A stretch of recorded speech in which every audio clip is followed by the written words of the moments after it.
It better be fucking fine, you goddamn I will fucker. fuck you in front of your mother and her lesbian fish-eating friends. That's a great way to start this.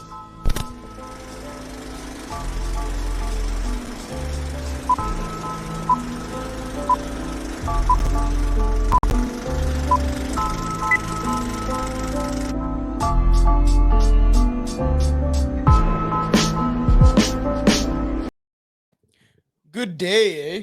Good Good day. day. How's it going, hoser? It's 5 o'clock somewhere. Are you? It's 10:30, ladies and gentlemen. It is 10:30 a.m. and Tom is starting drinking. Hey, I got a little more class. I'm gonna start drinking after the episode. What are It's you drinking, it's buddy? What do you it's got pretty there? good. It's a green tea peach hard sparkling water. It's actually pretty good. Oh, that makes my nipples hard. That sounds delicious. Green tea. It's like I want some light. It's Well, only pour it, 4%. pour it through the It's 10. camera. Let me It's taste it. 10:30. It's called Basque. Zero sugar. Oh, I gotta find out if we got that in the States. That sounds delicious. It's really good, and they're light too, so you can drink a bunch of them. I do have a coffee. It is an early morning start to a recording. That's why I said good day, good morning, top of the morning to you. Oh, dude, you got Henrietta behind you. Have you beaten the first mission on Evil Dead yet? No, it's fucking hard. I was trying to stream it actually for the fans on Patreon to get them to see kind of more or less the story mode. And that's why I was wearing my Jason mask that kept falling off my face because they're so heavy. Which I'm still debating on. Maybe I'll put on the Patreon. It was pretty funny. I attempted to stream while wearing my. I actually have it somewhere around here. Ladies and gentlemen of the audio listeners, Tom is taking his pants off. I was like attempting to stream while wearing because I have a plastic like shitty one. This is one of the ones for the YouTube listeners. That's and sexy. It's actually like ceramic, so it's fucking hard and it's heavy. So it didn't really stay on my face that well, and I couldn't really see what I was doing. So I beat it yesterday on Twitch. Yes, it's fucking insanely difficult. After dying probably a dozen times the first time I played it. So, oh god, hiccups. Can you set it to easy? No, there's no difficulty levels. So we are not camping tomorrow, for my understanding. So if you want, we can stream tomorrow, and I'll help you. Okay. We'll figure it out. Hopefully we're available because I want to start streaming games. If not that, Lunch Lady. Yeah, I'm fine with whatever. Let's play. Lunch Lady. We should also play some Evil Dead multiplayer together and play some Survivor. Oh, I know. I want to do that for sure. Like I want to be able to do that. But if we can fit in Lunch Lady for an hour so we can put that on Patreon, that'd be awesome because I'm sure the fans will enjoy me and Anton playing Lunch Lady. Maybe we'll wait for Lunch Lady until I get figure out our cameras, both our cameras. I think I did figure it out. All right, so welcome to the show. I am one of your hosts, Tomcat, aka Tom Thompson. It is an early morning start. I'm surprised anyone's even watching this right now. It is fucking 10:30 a.m. On a Saturday morning, and I did drink last night with Billy, and so I'm having just hair of the dog. I also have me a tall glass of coffee, and it's a pretty big mug of coffee, but it also has liqueur in it. So liqueur. What are we talking about, Anton? We are talking about the Bermuda Triangle of North America, the Lake Michigan disappearances. So this thing is pretty crazy, and there's a couple. It's mysterious Lake Michigan Triangle for everyone that didn't know. Yes. So there's a lot of disappearances here, and some of them have some happy endings. So you know what? It's a little more lighthearted. Lady fucking jerks you off. Jerk you off $5. All right, the Bermuda Triangle isn't the only watery region with reputation for unexplainable events and tragedies for centuries. A triangle portion of the lake in Michigan has been ground zero for sunken ships, disappearing crews, vanishing aircrafts. As if these incidents aren't strange enough, what is known as the Lake Michigan Triangle is also notorious for UFOs and bizarre lights appearing on the horizon.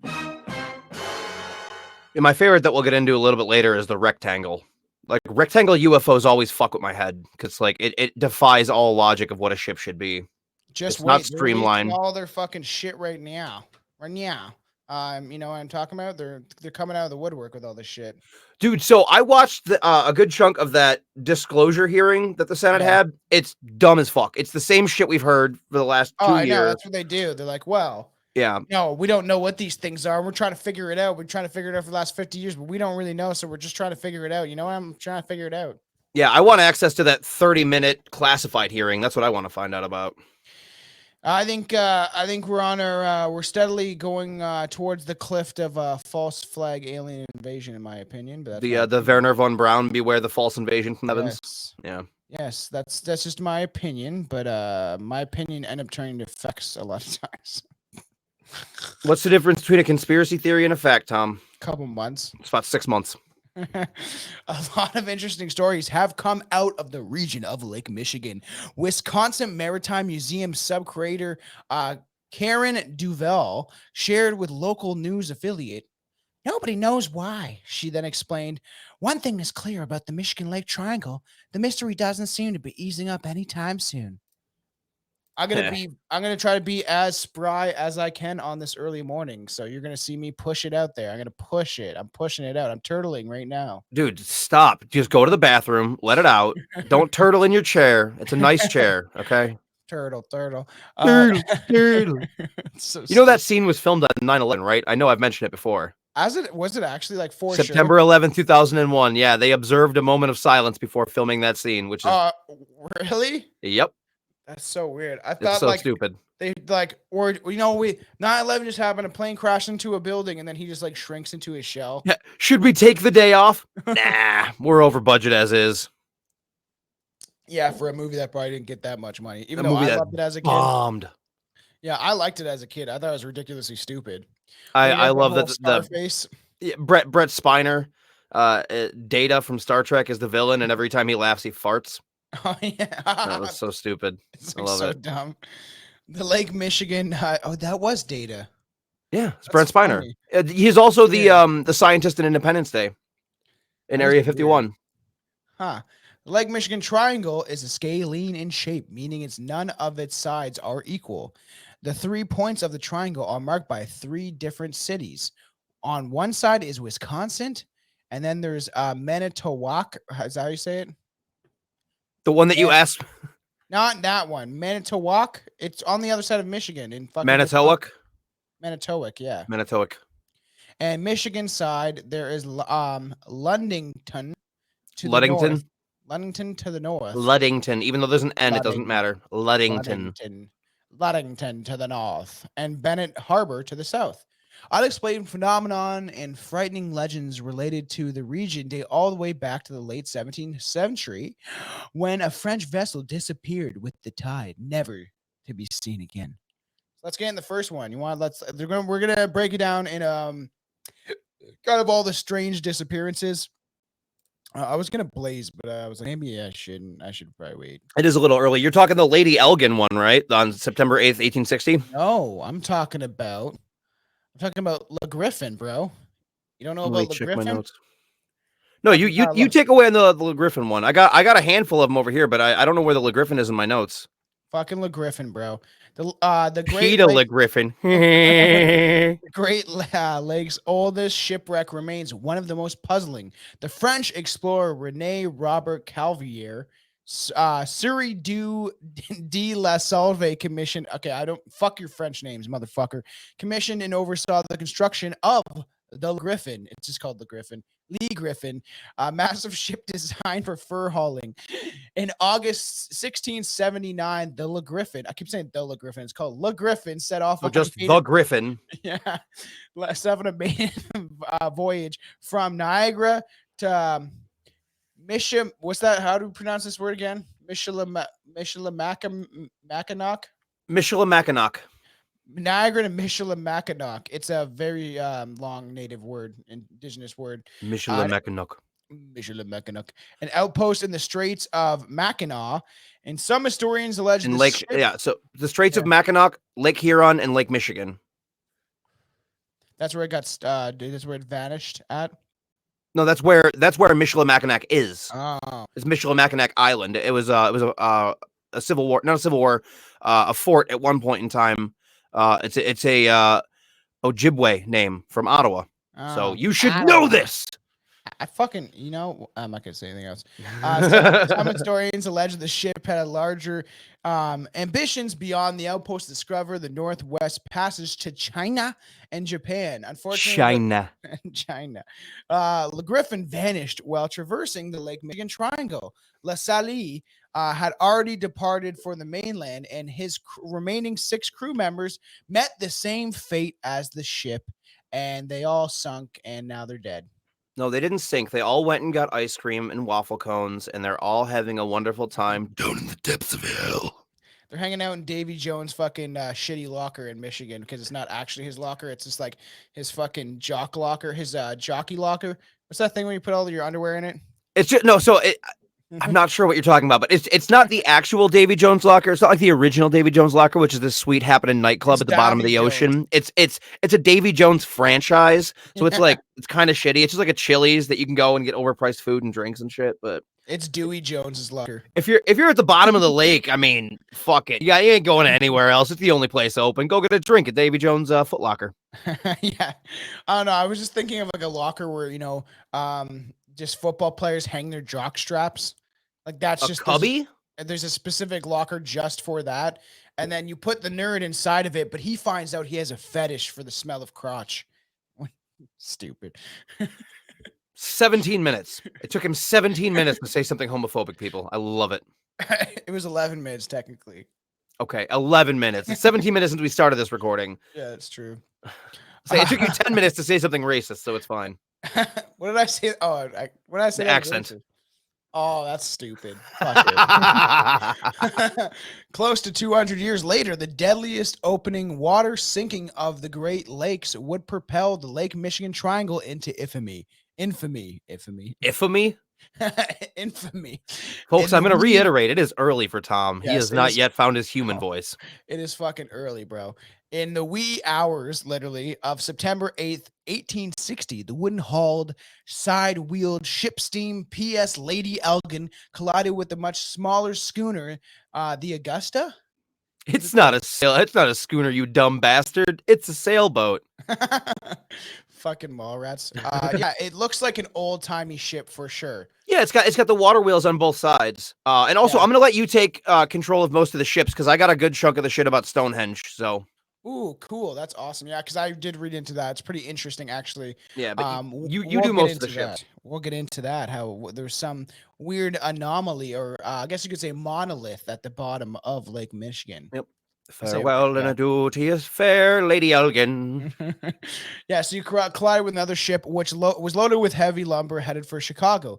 The vessel seemed to pay no attention to us, Lady Elgin's second mate, W.M. Beeman, told the Chicago Tribune at the time.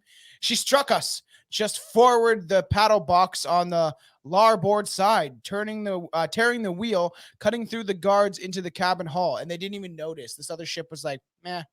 We're gonna keep going.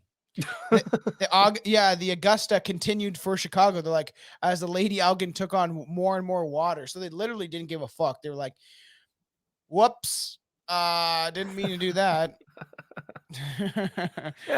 Fuck it, who cares? Hundreds of sleeping passengers on the overpacked steamship returned to Milwaukee from Chicago, exhausted from a night of getting all sorts of mucked up, dancing, drinking, receiving rude awakening when the ship's crew began their evacuation efforts. Everything that could be done was done to try to stop the hole, said Frederick Rice, a steward. Mattresses were pushed in and planks were spiked over, but no avail. They literally tried whatever they could to stop the gaping open hole that was flooding in with water. Everybody just went and put their hands on it. It was like, apply pressure, just stop. Someone tried scolding the water as it was pouring in. Like, no, it's a bad lake. Don't come in. You stay outside the boat, Lake. Outside. You got the guy from Flex Seal that just comes in and fucking slaps Flex Seal right onto it. That might have actually saved the day if they had Flex Seal. Yeah, just made my earphones pull out. You made me laugh. God damn it. The 300 people perished as a result of the crash. There's a lot of people, actually, including the Lady Elgin's captain, Jack Wilson, who spent his final hours saving as many passengers as possible. He pulled the fucking the Forrest Gump. He just kept going back and like throwing them in the water. Yep.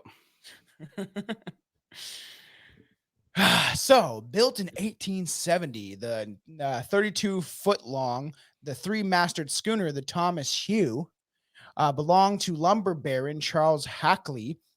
Fleet of ships when it disappeared within the Lake Michigan Triangle in 1891. Sailing along one of its sister ships, the Rouse Simmons, the Thomas Hume embarked from Wisconsin to Chicago with a large shipment of lumber. You gotta have that wood. Bringing that wood to town, baby boy. After delivering the wood, both ships turned around to venture back to Wisconsin. Seeing a huge storm, an ominous storm, clouds gathering in the distance, the crew of the Rouse Simmons decided to turn back and stay in Chicago till the weather improved. The Thomas Hume, on the other side, kept toward home. They're like, "Fuck it, like I guess we can keep going." You probably should have. You probably should have stayed the night in Chicago. Fucking Yeah. idiot. Yep. Maybe your schedule wasn't nearly as important as you thought it was, because you're never going to make that appointment now because you're going to die. When the Rouse Simmons returned home 2 days later, its crew knew something was wrong when there was no sign of the Thomas Hume in the harbor. Hackley and his business partner Hume put up a $300 reward for information on the Thomas Hume's whereabouts, which back then was probably a fair amount of money. So what was the year? 1891? 1891, yeah. 1891. Yeah, 1891, yeah. keep going. That's interesting. But I don't know, I'm gonna guess 300, but I don't know. My guess is like fucking $10,000. I have no idea if that's even kind of correct. We'll see what happens when Anton fills this shit out. Time keeps going. So Why are you not continuing to talk? Keep talking. Because we'll be on to something else. What was your guess? My guess is fucking 10 grand. You were close. $9,531. Wow, I can't believe I was that close. You were real close, bud. You still fucked up during Price is Right rules, though. You went over, so you don't get the prize. Sorry. That's crazy. I didn't realize I was so close to that. That's pretty good. Pretty good. I'm almost on the pretty good. Pretty good. But they didn't know where obviously the Thomas Hume whereabouts, but the ship and its 7 crew members were nowhere to be found. Multiple search operations also resulted in failure. Fast forward a few hundred years to 2005, when professional recovery diver found the intact remains of the Thomas Hume on the southeastern portion of the Lake Michigan. Ship experts have since shared their theories about what likely happened to the ill-fated ship, such as a storm overhead produced turbulent seas, causing it to capsize. And supposedly this is like a sketch of the ship and how they found it. That's all fuckered up. Pretty weird. Very strange, I have to say. Who knows if this is all contributed to weather, but there's a lot of strange things on this planet. Even though it avoided disaster in 1891, the Rouse Simmons later did succumb to the Lake Michigan Triangle on November 22nd, 1912. Farewell and adieu to the Lake Michigan Triangle. The ship and its 16 crew, including Captain Herman Schulman, embarked upon a familiar journey from Thompson, Michigan to Chicago to set a delivery load of at least 5,000 Christmas trees. Captain Herman Munster dropping a load. That's a lot of Christmas trees, bro. That's a lot of Christmas trees. 5,000 Christmas trees. And this is the ship it was on. How do you fit that 5,000 fucking Christmas trees in the hull? Goddamn, I guess. You fit them in the hull. The better question is, how do you keep them from shedding in the hull? Like, how do you keep the pine needles from falling off while you're on the... Maybe if it's super cold, they'll be fine. But or maybe if it's just warm enough or something, or like, because they're probably not standing up, right? Or are they small enough that they can stand up vertically? These are questions I need answered, Tom. And why don't you have the answers for these? I wasn't there, man. Sorry. I'm not a time traveling. You told me you were. You told me that every instance of these shipwrecks you were present for. I time traveled like the guy that said that we're all going to die soon. God, I hope so. Yeah, he said that supposedly a gaping open hole is going to happen. And then supposedly there's going to be creatures found called the Stalkers, and then we're all gonna die. It's supposed to use a time traveler from like 2091 or some bullshit. So there's that sinkhole that just opened up in China that revealed a primeval or primordial forest, essentially, like a super ancient forest. Are you fucking serious? Is this Yeah. real? Oh yeah, no, 100%. Look it up. It's in like every mainstream publication right now, so indisputable at the moment. We're gonna die. You also heard that thing about CERN, right? What did CERN find? So CERN, and this was just like, obviously one of those online posts, so take it with a big fucking grain of salt. But somebody was saying that CERN, if you felt a bunch of weird glitches in the Matrix recently, it's because CERN's been resetting the timeline as much as humanly possible to stop Russia from engaging in nuclear war. And they've basically run out of options. So now we're on the World War III timeline. Who the fuck said that shit? It was information given to me, and the only source I can trust. Weird shit in my dreams. So, your dreams told you that? No, it was something online. I'm just being a goof. So we're all gonna die then, right? I hope so. World War III, man. Aliens, make sure you pick this shit up, because if the Earth explodes, you're not gonna be able to listen to this anymore. Yeah, I know. We got a lot of good listeners in Alpha Centauri 5. So yeah, the Andromeda Council loves our fucking podcast. They're just gonna beam us up and be like, "You guys are super entertaining." Sorry, that's a racist voice against aliens, and I should not have done it. And I apologize to my alien listeners. That's funny. So, but the Rouse Simmons never made to Chicago, and on November 23rd, the ship was seen flying a distress flag in clear conditions. Which is strange. Yeah, but they came on board and didn't find shit. However, when a rescue boat finally arrived at the location, there was no sign of the Rouse Simmons anywhere. Wreckage from the ship, including Christmas trees and Captain Herman Schulman's wallet, washed ashore in the following decades. Literally, it wasn't until October 1971 that the Rouse Simmons was found by a scuba diver, Gordon Kent Bell Richard, off the coast of the Two Rivers, Wisconsin. And this is supposedly what it looks like. Badass. Shipwreck's a badass. Yeah, creepy. That looks creepy. It's probably because they got some sonar footage, but it's very strange. Dude, that's the kind of stuff that makes me want to learn how to use scuba equipment, like to properly use scuba equipment and go into the lake. Because I'd be much less afraid to go into a lake than I would be to go scuba diving in the ocean. I would never go in the ocean. Fuck that. Dude, when you're in the ocean, you go from here on the food chain to here. That's true. Did I tell you about that story about Mike, the guy that got left in Cuba when I went there, and he was like absolutely drunk and shit? You've told me that story, and you've told all of our listeners that story about 100 times now. So yes, I have. But so when we were in Cuba, Mike and my cousin were gonna go for a scuba diving thing.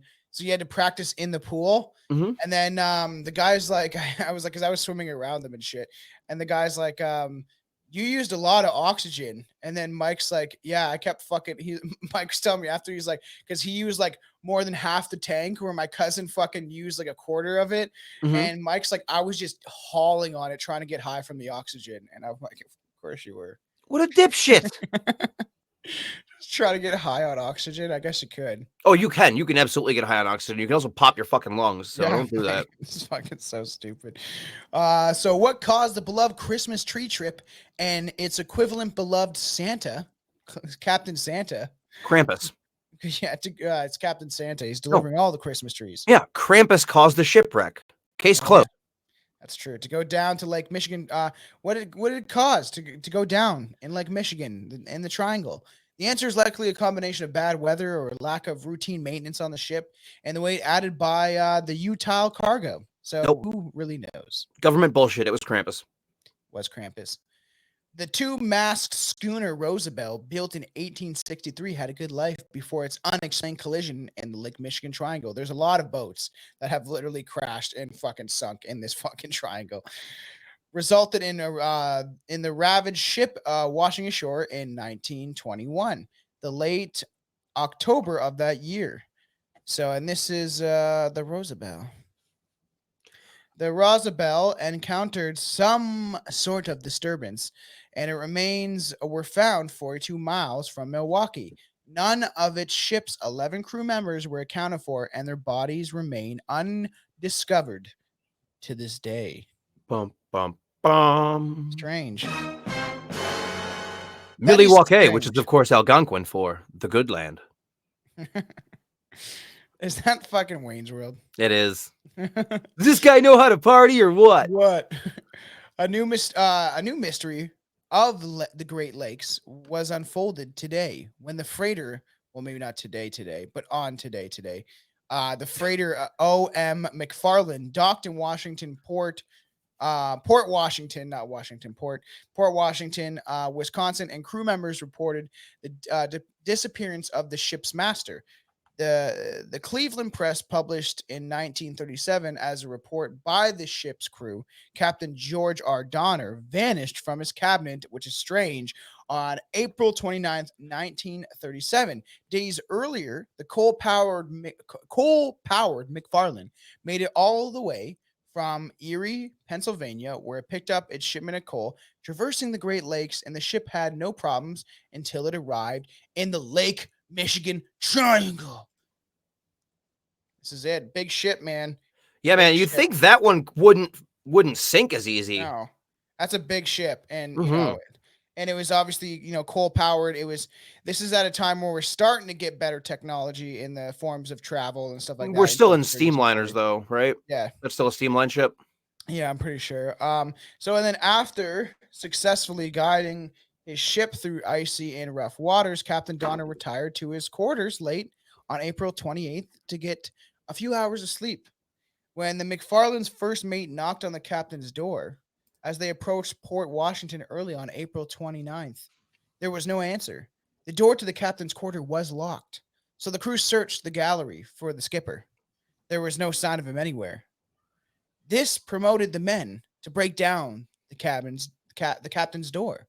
Donner's door, believing maybe he fell into a heavy sleep. Maybe he was a tired boy. Mm-hmm. Instead of finding a snoring man, the crew entered to an empty cabin. So the captain and the skipper were gone, or were they the same person? Same person? I don't know. What is a skipper? I thought skipper was just like a fucking slave on the ship. No, I thought a skipper was like a step below first mate, but I might be wrong.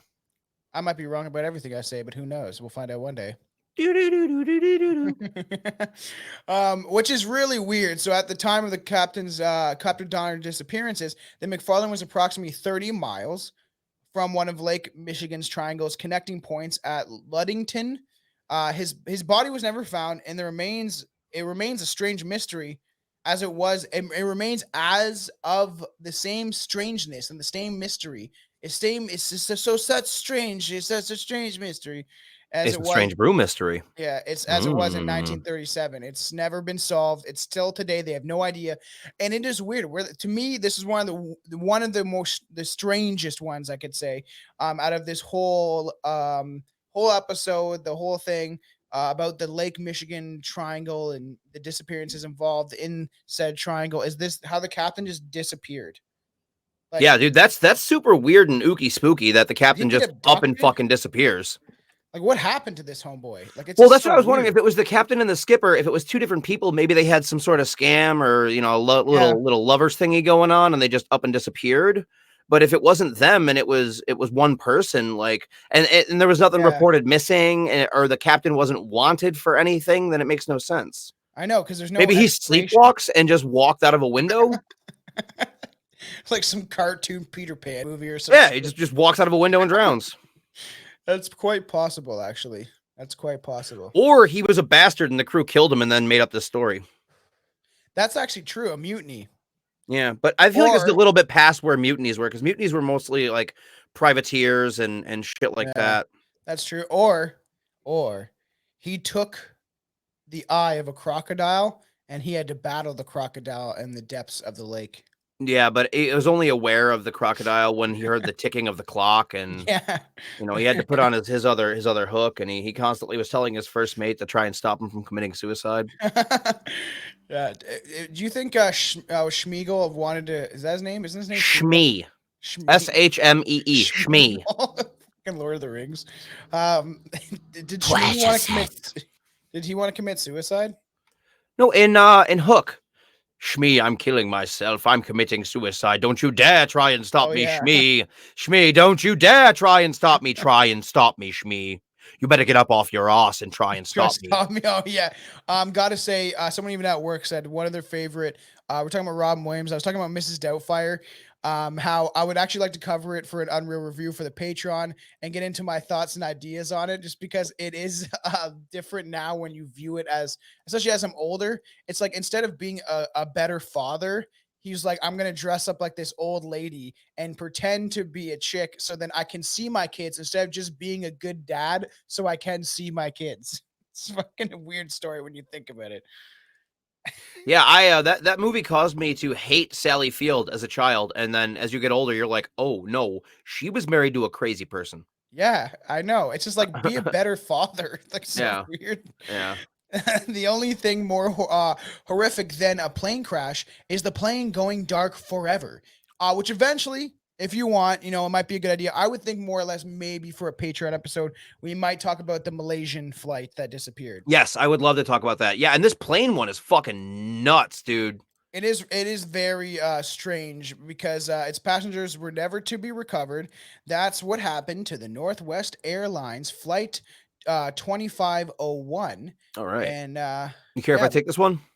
yeah, let's take it over. This is the plane. So a deadly disaster again took place in the Michigan Triangle in 1950, but this time it was an aircraft. The Northwest Orient Airlines Flight 2501 with 55 passengers and 3 crew members was on its way from New York 55. to Minneapolis when the fatal event occurred. So this thing, like, they called and requested, they radioed for the ability to fly lower because of choppy winds and bad conditions. And They said no. They said no. Yeah, they were like, get fucked. Keep flying, Fucking bitch. stupid. Stop Hey, making up stories. Like, the weather's fine. We might die. No, keep going. So they like, that was just the opening timeline, but I watched a couple videos on this, and like, yeah, in addition to them like requesting it and everything like that, they also, I think it was a state trooper, like a Michigan state trooper or something, said that they remembered seeing above the lake this bright red light in the air for like 10 minutes. Yeah. And UFOs, man. then They're it disappeared. fucking people. But they couldn't tell if it was the plane, like maybe the plane was on fire or it was, anything like that. But you would think that the plane would be like doing, this and just like bouncing all over the place versus just a still red light. But then, much like the one shipwreck we just talked about, they continued to, like, there was no trace of it. And then they found a little bit of human remains and then they found a little bit of debris, but the actual wreck itself has never been found.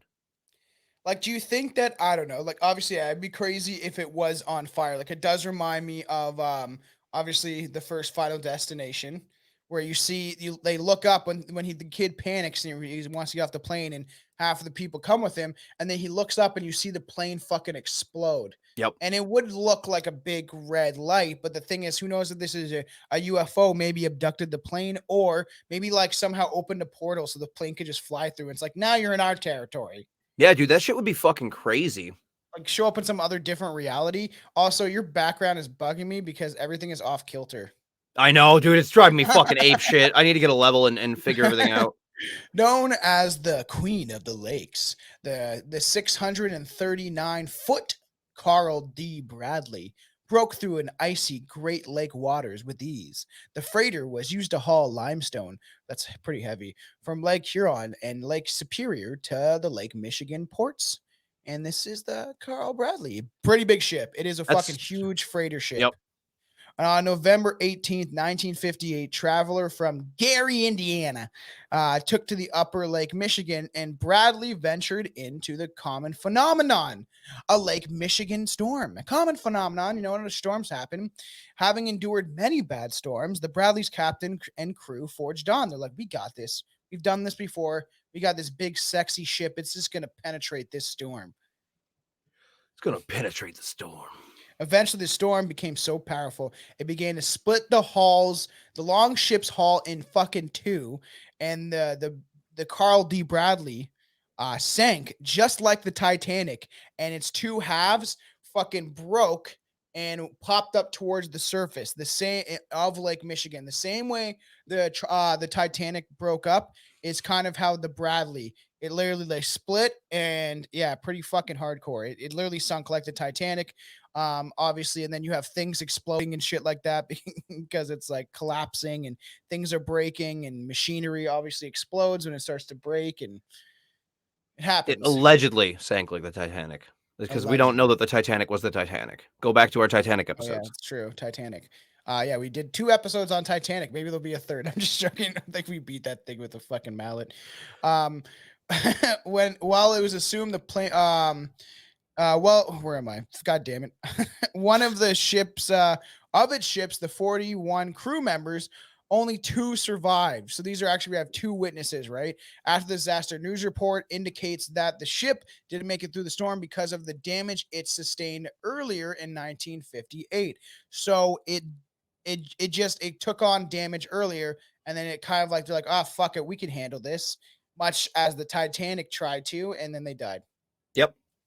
You And know, we so died. who knows? There was I sent you the fan, right? That, and I think we mentioned this on the Ghost, the Titanic Ghost episode. Is that guy said there was a portal? He's like, "What are you talking about? There was a portal that like it was in the bottom of the ocean, and the Titanic actually was sucked into a portal or some shit." And I was like, "Man, you went deep on this shit." I like that theory. I'm on board with that because that's a fun level of batshit crazy. I know, man. So yeah, we got one more, and then we're starting to get into the UFOs and stuff like that. So in February 1978, West Michigander, is that what you guys call him? Michigander? West Michiganer, Michigander. Michiganer. West Michigander, Steven Kubacki.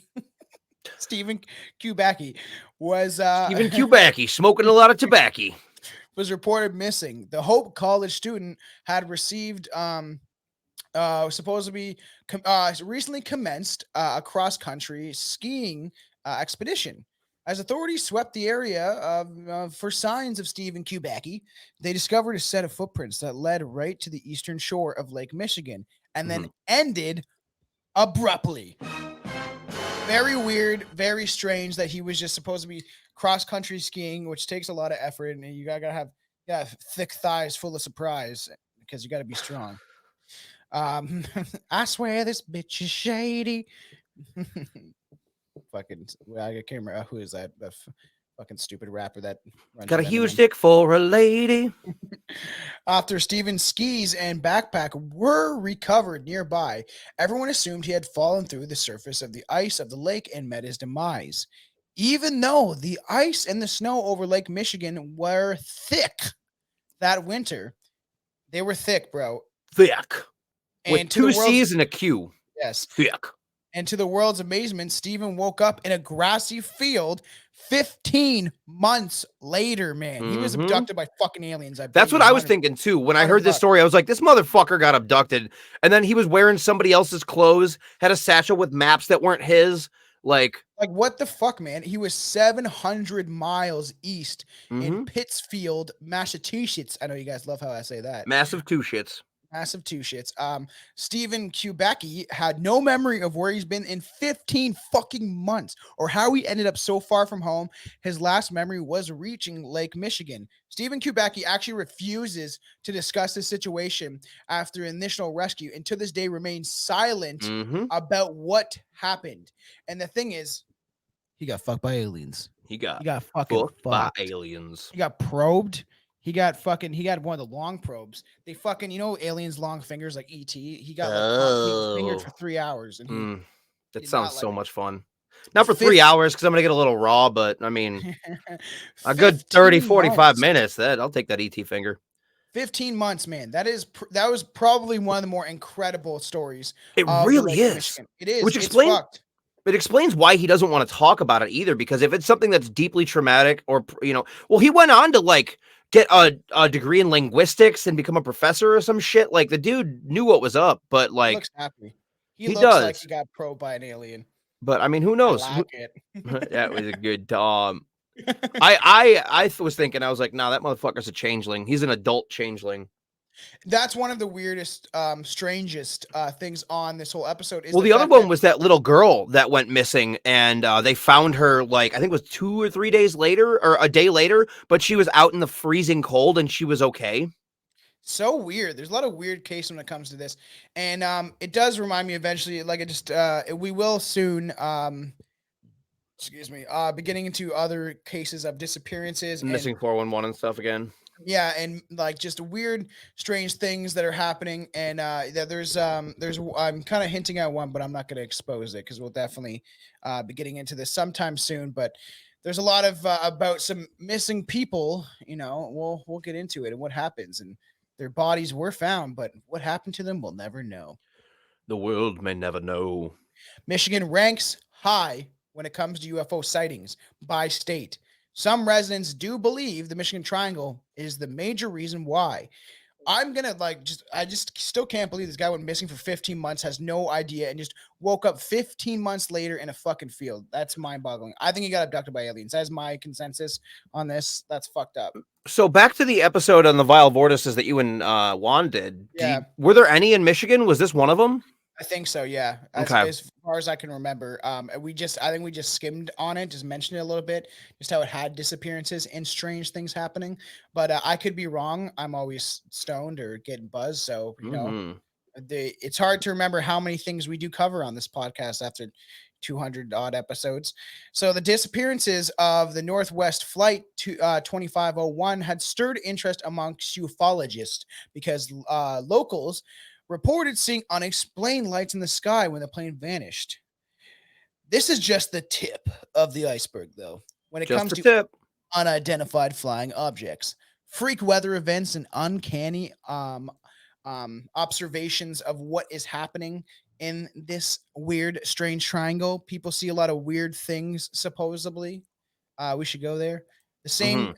The same is true across Lake Michigan, in Wisconsin.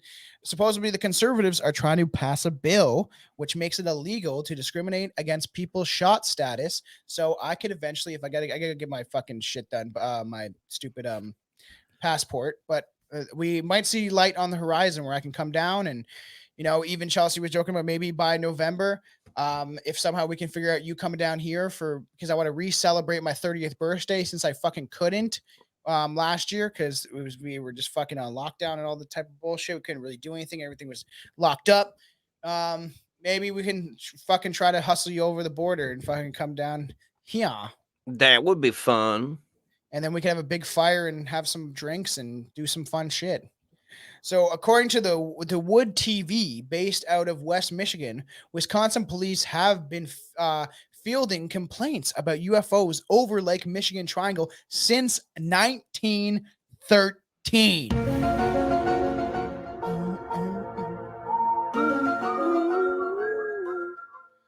In 1919, the New York Times reported 2 colossal balls of fire seen falling into the Great Lakes. Did you hear about this? No, I did not. What's this one? Really? Yeah. You didn't hear about the Great Balls of Fire? Great Balls. I did hear about Jerry Lewis marrying his cousin, his underage cousin. So what is that? The guy from fucking? We're talking about Jerry Lewis is the guy that wrote Great Balls of Fire for AC/DC. Oh, what's the AC/DC song about balls? Big balls. Oh yeah, I think we've had this discussion before. I'm not a fucking fan of I could care less about Richard Ramirez's favorite band. Great Grandpa Rock. I don't give a fuck. In 1919, the New York Times reported, 2 colossal balls of fire falling into the Great Lakes.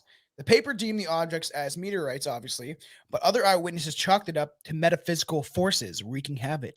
The rumblings of these objects could be heard all the way to California, bud. California. Isn't that weird? Yeah, I mean, that means that they're registering on a seismic scale that's like obscene. That's fucking crazy. In more recent years, hundreds of Michiganders, Michigan residents along Lake Michigan reported seeing disc-like objects, some with flashing lights hovering over them on March 8th, 1994. Among the witnesses was local National Weather Service radar operator, and he said, "I've never seen anything like this. Not even when I'm doing storms," the operator exclaimed when he got called to the local police department. "These aren't storms, and I know storms. I'm telling you right now, I know storms, and these aren't storms. I've never seen anything like this, even when I'm doing bongs." I've never seen anything like this, even when I'm tripping on fucking mushrooms. Even when I'm taking a large quantity of psychedelics. When you see it in the water, you're tempted to say that it's absolutely real. Underwater archaeologist Professor Mark Holland shared with his reporters in 2007, but that's what we need experts to come in and verify. With his colleagues Brian Abbott, Holly discovered the circular stones that you're going about to get into. These strange stones. So there is obviously a lot of reports of UFOs too, which just does tie into the disappearances and the crashing ships. And maybe there was people abducted, but maybe not everybody, you know, and maybe they stuck a couple people like, you're worthy, you're not worthy. So the stones are organized in a circle 40 feet below the surface of, or 40 below the surface of Lake Michigan, and it is believed to be at least 10,000 years old. One stone in the outer circle, although still up for debate, appears to have a carving of a mastodon on it. So a couple articles that I've read are saying, okay, I put just in brackets so people know what a mastodon is. It's a hairy elephant.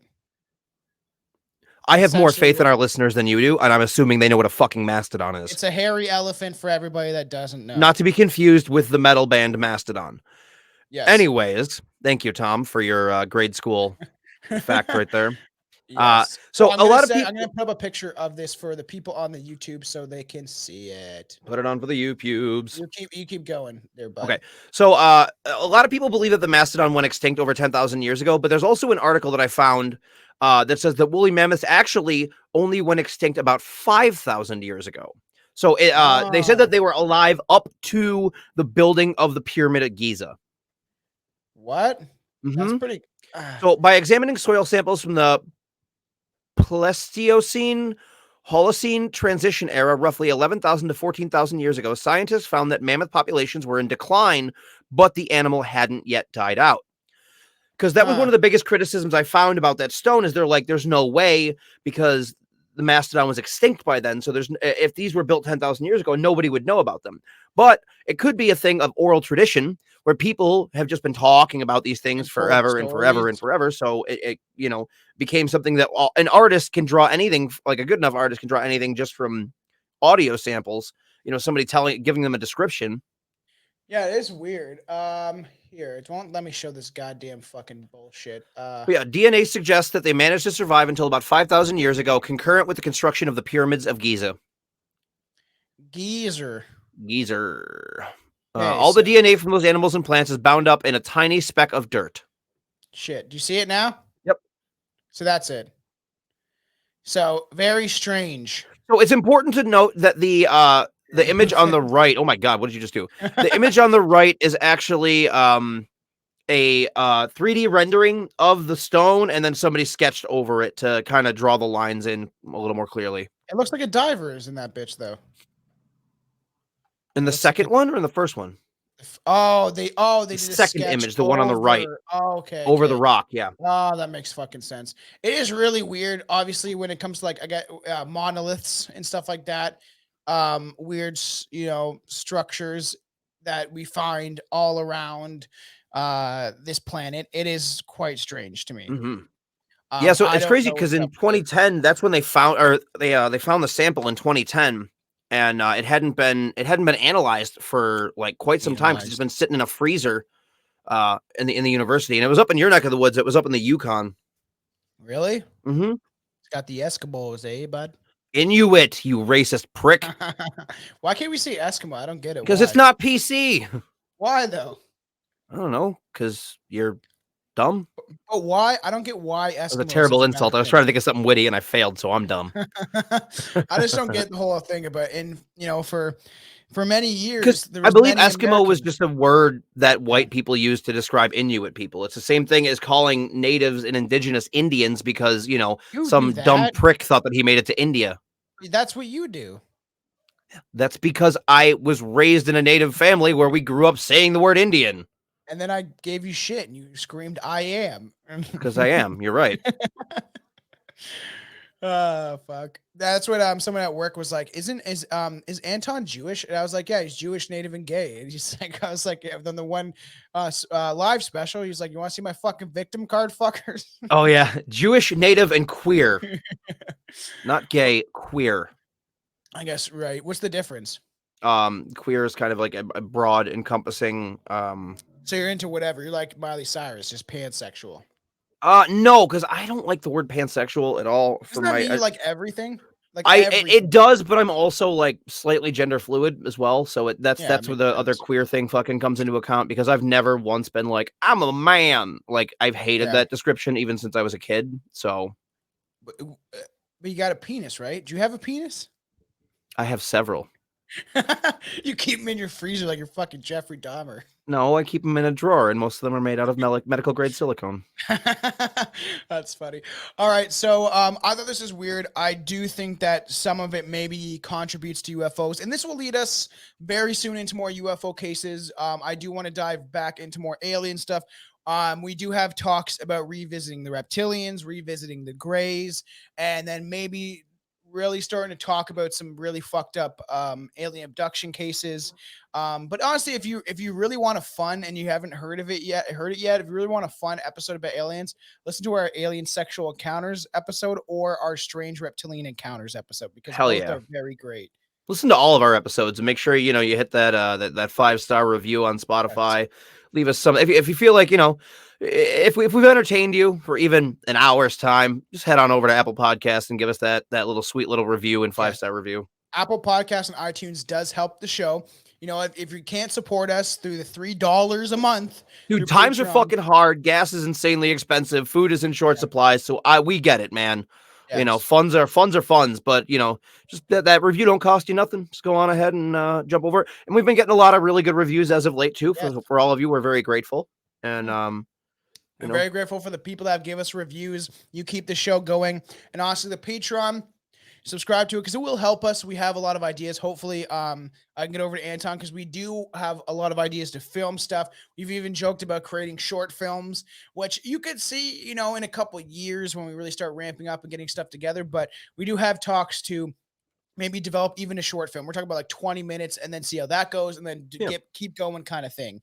And me and Anton are pretty creative when it comes to this stuff. So we have a lot of ideas, and be prepared. By the time this comes out, our Unreal review, our first one, should be on the Patreon. So go check that out. It's really fun. For all you beautiful Patreons, or all of our beautiful patrons, you guys get to hear us talk about the one, the only Strange Brew. Yes, awesome. Well, you know what to do. You know where to follow us, www.strangebrewttv.com. Follow the Instagram, strangebrewpodcast. Also, you can follow us on Twitch at strangebrewttv. And Vader Daggett _TTV as well. Come watch us play some Evil Dead, some Dead by Daylight, some Lunch Lady, some Phasmophobia, all the shit.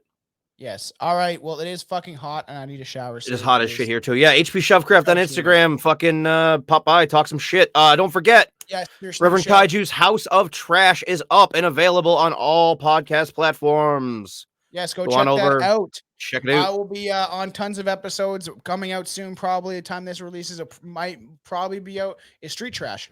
Yeah, Street Trash. So Reverend Kaiju's, because of this and TTV and everything like that, is going to be, for now, it's going to be a monthly released show. Yep. So next month, I got the first one out already. We got the one with Juan, and then Tomcat and I did Street Trash. That'll be coming out the next, probably by the time this episode is out. Yes. Yeah, I think the way it's going to work out is probably the same time. Should be able to go check it. Make sure to check out that show.